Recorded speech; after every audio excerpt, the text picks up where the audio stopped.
Ma'am, naka-video ma'am ako. Pakwento naman yung gawa ko sa washing machine mo. Kasi katulad ma'am yan, usapan natin, baka sira ang motor, di ba? Magbabayad ka para sa motor. Pero since nakita ko hindi sira ang motor mo, hindi ko sinabing sira ang motor mo. Which is, kung technician hindi trusted ang nakuha mo, sasabihin sa'yo sira ang motor. Ganun, di ba? Ma'am, pakwento naman ng konti. Thank you pa. Mabilis. Nagulat pa si ma'am.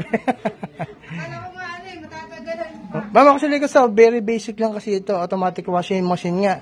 Mabilis kong nagagawa. How much more pa yung mga manual lang.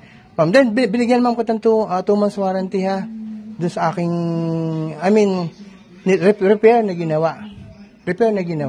Kaya nga lang, siyempre, wala naman akong pinalitan na pyesa. Hindi ko warranty yung pyesa. Ma'am, ano pa natin ngayon, ma'am?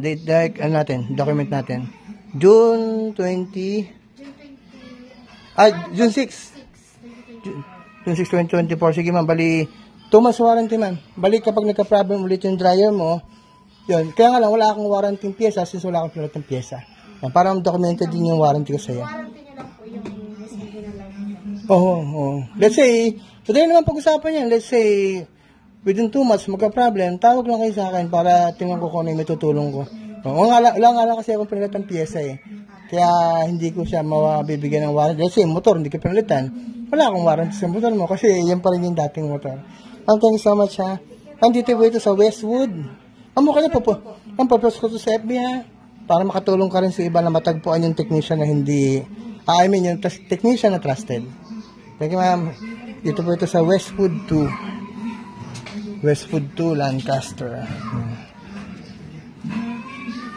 Salamat ha.